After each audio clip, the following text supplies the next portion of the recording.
తీన్మార్ మల్లన్న మరోసారి రెచ్చిపోయారు. హాలియాలో తొలి తెలుగు కవయిత్రి మెల్లమాంబ విగ్రహ ప్రతిష్టను ఎమ్మెల్యే జైవీర్ రెడ్డి వ్యతిరేకించడంపై మండిపడ్డారు. బీసీ ఓట్లతో గెలిచి బీసీ బిడ్డల విగ్రహాలకు మాత్రం అడ్డుపడడం తగదన్నారు. రాహుల్ గాంధీ సభలో బీసీల రిజర్వేషన్ను స్కిప్ చేయాలని మాజీ మంత్రి జానారెడ్డి కోరారని, అలా చేయలేదని వారి పిల్లలపై ప్రమాణం చేసి చెప్పగలరా అని ప్రశ్నించారు. తాను తన పిల్లలపై ప్రమాణం చేసి చెబుతున్నానన్నారు. రానున్న రోజుల్లో నల్గొండ జిల్లాలోని అన్ని నియోజకవర్గాల్లో ఎమ్మెల్యేలుగా బీసీ ప్రజా ప్రతినిధులే ఉంటారని తీన్మార్ మల్లన్న ధీమా వ్యక్తం చేశారు.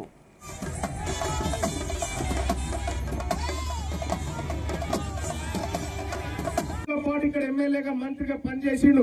ఒక కొత్త రెడ్డి బిడ్డకి ఇద్దామనేటువంటి ఆలోచన ఆయనకి ఎన్నడూ రాలే. ఉంటే ఆయన, లేకపోతే ఆయన కొడుకులే ఉండాలనేటువంటి ఉద్దేశం వాళ్ళకు ఉండొచ్చు. మేము కాదంటలేము, మీకుంటే ఉండొచ్చు. కానీ మా వాటా ఏందనే విషయం కూడా మేము ఖచ్చితంగా అడుగుతామన్న విషయాన్ని తెలియజేస్తా ఉన్నాం. ఇంకా గడికోపారి ఒకసారి నేను సెక్రటేరియట్ లో గౌరవ ముఖ్యమంత్రి గారు అందరం కూర్చుంటే బీసీల రిజర్వేషన్ మీద నేను మాట్లాడుతూ ఉంటే జానారెడ్డి గారు అక్కడే కూర్చున్నాడు. ఆ మీటింగ్ లో రాహుల్ గాంధీ గారు 42% రిజర్వేషన్ బీసీలకు ఇద్దామని చెప్తే జానారెడ్డి గారు ఏమన్నా ఎరికేనా మీటింగ్ లో వీళ్ళకి ఇయ్యద్దు, స్కిప్ చేద్దామని చెప్పిండు. స్కిప్ చేద్దామని చెప్పి తప్పని చెప్పమని చూద్దాం. నేను నా పిల్లల మీద ఒట్టే చెప్తున్నాను, ఆ మాట చెప్పిన నీ పిల్లల మీద ఒట్టే చెప్పు, ఆ మాట చెప్పలేదని చెప్పి చూద్దాం. ఈ బీసీలకు పదవులు రాకుండా, ఈ బీసీలకు ఉద్యోగాలు రాకుండా, ఈ బీసీ బిడ్డలకు ఏమీ లేకుండా చేయాలనేటువంటి దుర్మార్గపు ఆలోచన నీకెందుకు కలుగుతా ఉందని నేను అడుగుతా ఉన్నా. ఈ బీసీల ఓట్లతోనే కదా మీరు ఎమ్మెల్యేలైంది, మంత్రులైంది. నేను చెప్తా ఉన్నా ఒక బీసీ బిడ్డగా, రేపు రాబోయే ఎన్నికల్లో తీన్మార్ మల్లన్నకు మీ ఓట్లొద్దు, మీకు మా ఓట్లొద్దా చెప్పు. తీన్మార్ మల్లన్నకు మీ ఓట్లొద్దు, కానీ మా బీసీల ఓట్లు మీకు వద్దని చెప్పే దమ్ము మీకుందా అని నేను అడుగుతా ఉన్నా. అందుకోసమే సోదరులారా, ఇంకా చాలా సార్లు కూడా బీసీ ఉద్యోగస్తులకు అన్యాయం జరుగుతూ ఉంది. బీసీ ఉద్యోగస్తులు కష్టపడి ఏందన్నా ఓ ఉద్యోగం సంపాదించుకుంటే అక్రమంగా వాళ్ళ మీద ఏసీపీ కేసులు పెట్టించి వాళ్ళని అరెస్ట్ చేస్తా ఉన్నారు. సోదరులారా, నేను ఒక్కటే చెప్తా ఉన్నా, ఇక్కడ హాలియా పట్టణంలో ఇది బీసీలది పట్టణం, ఈ పట్టణం బీసీలది. దీని మీద మీ పెత్తనం నడవడానికి వీల్లేదు. ఇది నాగార్జున సాగర్, ఇది ఇక్కడ కట్టిన కట్టలు గాని, తొవ్విన కాలువలు గాని ఈ బీసీ బిడ్డలతో వీరు, ఈ మైనార్టీ బిడ్డలతో వీరు, ఎస్సీ బిడ్డలతో వీరు, ఎస్టీ బిడ్డలతో వీరు.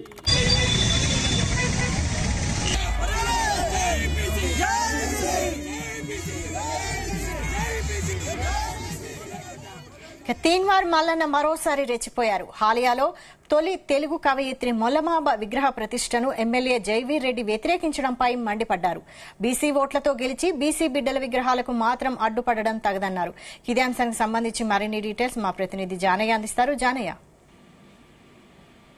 వైశాలి, ఏదైతే నల్గొండ జిల్లాలోని ఉన్నటువంటి నాగార్జున సాగర్ నియోజకవర్గమైన హాలియా పట్టణంలో తెలంగాణ తొలి కవయిత్రి ఎవరైతే ఉన్నారో మెల్లమాంబ విగ్రహ ప్రతిష్టకు సంబంధించి గత కొంతకాలంగా కూడా విగ్రహ ప్రతిష్ట చేపట్టేందుకు బీసీలంతా కూడా చూస్తున్న పరిస్థితుల్లో అక్కడి ఉన్నటువంటి ఆ నియోజకవర్గానికి సంబంధించినటువంటి ఎమ్మెల్యే జైవీర్ రెడ్డి విగ్రహ ప్రతిష్టకు సంబంధించి అడ్డుకుంటున్నారనే విషయం పైన కూడా ఎమ్మెల్సీ తీన్మార్ మల్లన్న గతంలో కూడా ఎమ్మెల్యే జైవీర్ రెడ్డికి వార్నింగ్ కూడా ఇవ్వడం జరిగింది. బీసీలంతా కూడా ఏదైతే మెల్లమాంబ విగ్రహానికి సంబంధించి ప్రతిష్టను చేసుకుంటాం, విగ్రహం పెడతామనే విషయంలో ఎమ్మెల్యే అడ్డుకోవడం పట్ల కూడా ఆయన తీవ్రంగా స్పందించిన పరిస్థితి ఉంది. ఈ నేపథ్యంలో ఈ రోజు ఏదైతే మెల్లమాంబ విగ్రహానికి సంబంధించినటువంటి విగ్రహ ప్రతిష్ట కార్యక్రమానికి ఆయన ఆలియాకు చేరుకోవడం జరిగింది. అక్కడ ఆయన విగ్రహ ప్రతిష్టకు సంబంధించి శంకుస్థాపన చేయడం జరిగింది. అయితే అక్కడ నిర్వహించినటువంటి సభలో ఆయన మాట్లాడుతున్న సమయంలో ఇటు జానారెడ్డి, కాంగ్రెస్ పార్టీ సీనియర్ నాయకుడు, మాజీ మంత్రి, ఎమ్మెల్యేగా కూడా పనిచేసినటువంటి జానారెడ్డి పైన ఆయన తీవ్ర స్థాయిలో మండిపడ్డ పరిస్థితి ఉంది. బీసీ రిజర్వేషన్లకు సంబంధించి ఆయన వ్యతిరేకిస్తున్నారు, బీసీలను అనగదొక్కాలని చూస్తున్నారు.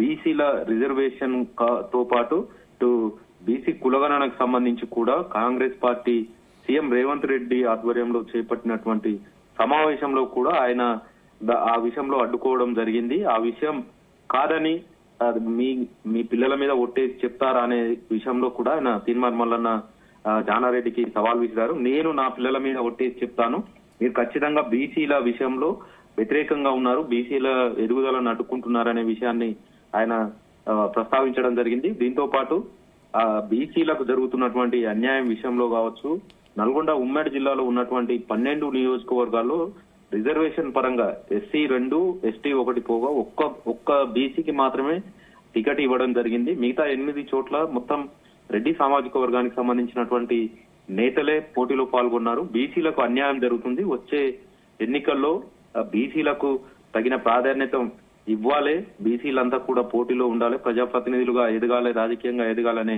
ఉద్దేశంతో కూడా ఆయన మాట్లాడిన పరిస్థితి ఉంది. ఇటు ఎమ్మెల్యే జైవికి సంబంధించి కూడా ఆయన విగ్రహ ప్రతిష్టకు సంబంధించి అడ్డుకోవడం సరైంది కాదు అని కూడా ఆయనకు వార్నింగ్ ఇవ్వడం జరిగింది. దీంతో పాటు జానారెడ్డి విగ్రహ ప్రతిష్టకు సంబంధించి వచ్చి ఆ కార్యక్రమంలో పాల్గొనాలి, అప్పుడే బీసీలకు అండగా ఉన్న నాయకుడిగా ఉంటారని కూడా ఆయన జానారెడ్డికి సూచించిన పరిస్థితి. మొత్తానికి అయితే తీన్మార్ మల్లన్న బీసీలకు సంబంధించి నిర్వహిస్తున్నటువంటి బీసీల రాజ్యాధికారం అంటూ ఆయన చేస్తున్నటువంటి సమావేశంలో భాగంగా ఈ రోజు హాలియాలో నిర్వహించిన సభలో బీసీలకు తగిన ప్రాధాన్యత ఇచ్చేందుకు కాంగ్రెస్ పార్టీ పనిచేస్తుంది. బీసీ కులగణన కూడా చేపట్టడం జరిగింది.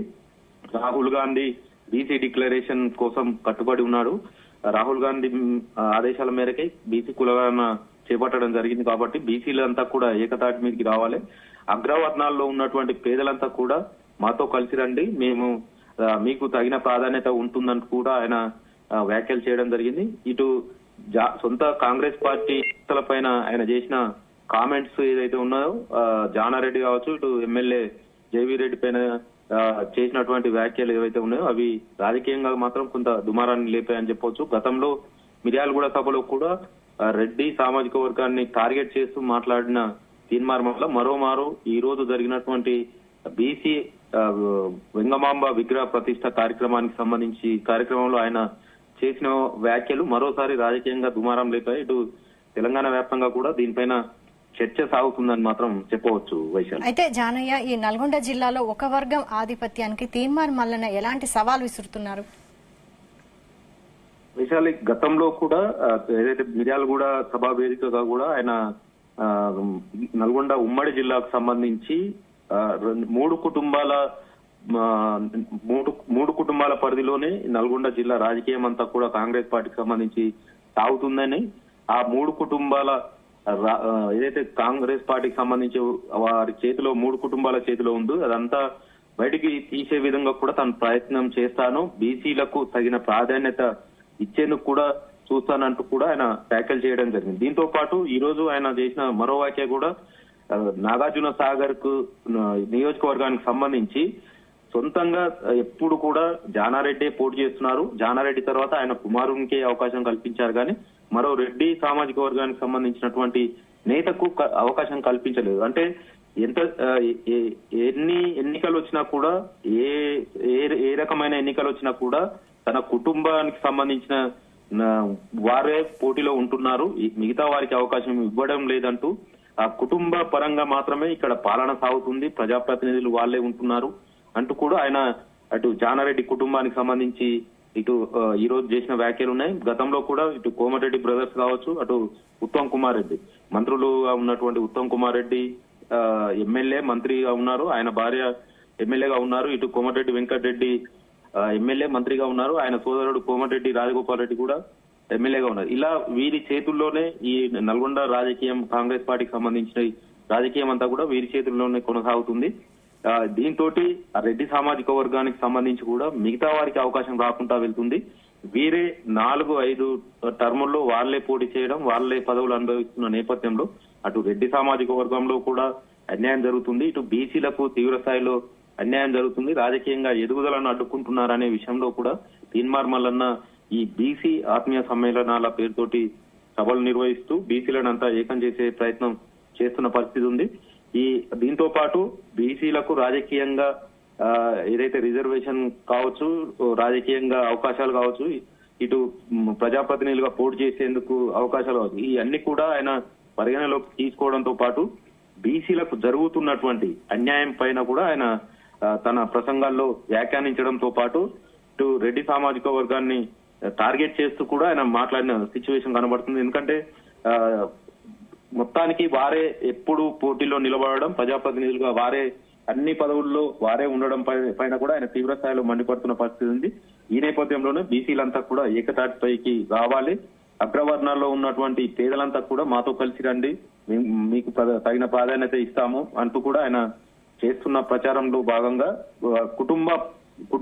కుటుంబాల చేతుల్లో ఉన్నటువంటి ఏదైతే ఈ అధికారం ఏదైతే ఉందో అదంతా బయటికి తీసే ప్రయత్నం చేస్తామనే విషయంలో తీర్మాన్ మల్లన్న మాత్రం ఇలాంటి వ్యాఖ్యలు చేస్తుండడంతో పాటు ఈ తీర్మాన్ మల్లన్న చేస్తున్నటువంటి వ్యాఖ్యలు కూడా ఇటు రాజకీయంగా కావచ్చు, ఇటు బీసీల పరంగా గానీ, అటు రెడ్డి సామాజిక వర్గంగా ఇటు మూడు సిచ్యువేషన్లలో భాగంగా కూడా చర్చ సాగుతున్న నేపథ్యంలో ఎటు దారి తీస్తుంది అనేది మాత్రం వేచి చూడాల్సిన అవసరం ఎంతైనా ఉంది ఈ విషయాన్ని.